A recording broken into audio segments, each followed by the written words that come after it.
অনেক দিন ধরে সব ভাবিরা মিলে ভাবতেছিলাম যে কোথাও থেকে একটা ঘুরে আসব। তারপরেই মনে পড়লো যে আমাদের স্কুলের পাশেই তো আমাদের উপজেলা, সেই উপজেলার ভিতর ছোট্ট একটা পার্ক আছে, আর সেই জায়গা থেকেই কিন্তু সবাই ঘুরে আসলে অনেক ভালোই লাগবে। যেই ভাবনা সেই কাজ, তারপরে সবাই চলে গেলাম। কিন্তু কি আর করার, পার্কের কাজ চলতেছিল, এই জন্য সবকিছু উঠানো ছিল। তখন ভাবলাম যে উপজেলার ভিতরে একটা পুকুর পার্ক আছে, সেই পার্কের থেকে ঘুরে আসি।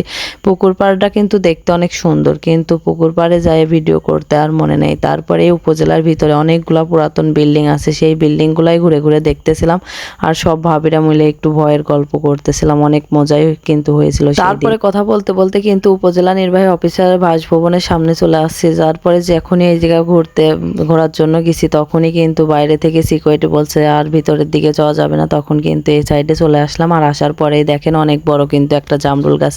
আর আমরা তো গাইজ যেখানেই যাব সেখান থেকেই কিন্তু সব কিছু পেরে পুরে খেতেই হবে। আর যেখানে সবগুলো ভাবিরা আছি সেখানে তো একটু দুষ্টামি ফাজলামি করতেই হবে। তারপরে আর তেমন কোনো ভিডিও করা হয়নি, চলে আসছিলাম বাড়িতে আসার পরে গোসল করে খাওয়া দাওয়া করে তারপরে দেখলাম আমাদের স্কুলে অনেক ভালো একটা অনুষ্ঠান হচ্ছে। আর এই অনুষ্ঠানটা ছিল হলো যুব সমাজকে নিয়ে, যেটা আসলে এখনকার যুব সমাজের জন্য অনেক গুরুত্বপূর্ণ একটা অনুষ্ঠান, যেটা ছিল মাদক বিরোধী, এবং সমস্ত মাদক বিরোধী সব কথাবার্তা এই জায়গা কিন্তু বলতেছিল। সেটাই কিন্তু শুনতে গেছিলাম আমরা সবাই মিলে। যে স্যারের উদ্যোগে অনুষ্ঠানটা হয়েছে, সে কিন্তু অনেক সুন্দর সুন্দর কথা বলেছে যে তোমাদের মধ্যে যদি কখনো একটু ড্রাগসের একটু লক্ষণ পাওয়া যায়, তাই কিন্তু তোমাদের সরকারি চাকরি হবে না। এই জন্য কিন্তু আমাদের সবারই উচিত যে মাদককে না বলা। আসলে আমরা সবাই যদি মাদককে না বলি, তাহলেই কিন্তু একটা সোনার বাংলাদেশ গড়া সম্ভব আমাদের আগামী প্রজন্মের জন্য। এই জায়গা কিন্তু অনেক সুন্দর সুন্দর মাদক বিরোধী গান হচ্ছিল, কিন্তু সবগুলা গানের মধ্যেই অনেক মিউজিক ছিল। এই জন্য আমি আর কোনো গানের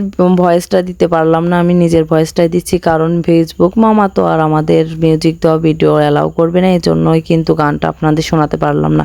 কিন্তু অনেক ভালো ভালো কিন্তু গানগুলো হচ্ছিল, অনেক ভালোই কিন্তু আমাদের আগামী প্রজন্মের জন্য এই গানগুলো যদি তারা মনে রাখে, তারা মানে, তাহলেই কিন্তু আগামী প্রজন্ম অনেক সুন্দর হবে। আর এই অনুষ্ঠানগুলো কিন্তু প্রতিটা বিদ্যালয়ে হওয়া উচিত, কারণ এরকম যদি সচেতনমূলক অনুষ্ঠান অনেক স্কুলে হয়, তাহলে কিন্তু আশেপাশের ইয়াং জেনারেশন এই অনুষ্ঠানগুলো দেখবে এবং তারা কিন্তু সব কিছু বুঝতে পারবে যে মাদক আমাদের জন্য কতটা নিষিদ্ধ এবং কতটা ক্ষতিকারক। এটা আমাদের বা আগামী ভবিষ্যতের প্রজন্মের জন্য অনেকটা ক্ষতি, যেটা আমাদের চাকরি বাকরি কিন্তু অনেক প্রভাব ফেলে এই মাদক। আর আমার কিন্তু নিজেরও এই অনুষ্ঠানটা শুনে অনেক ভালোই লাগতেছিল, কারণ এরকম একটা অনুষ্ঠান দেখতেও কিন্তু ভালো লাগে, যেটা কিন্তু একদম পুরাই মাদক বিরোধী ছিল। এই জন্যই কিন্তু অনুষ্ঠানটা মূলত দেখতে গেছিলাম আমি। অনুষ্ঠানটা শেষ নাই হতে কিন্তু চলে আসছি, কারণ ভালো লাগছিল না। আর পরে এত সময় দাঁড়িয়ে দাঁড়িয়ে অনুষ্ঠান দেখতে, তারপরে বাড়ির সামনে বসে বসে মাঠের ভিউ দেখতেছিলাম। মাশাআল্লাহ অনেক সুন্দর লাগতেছিল।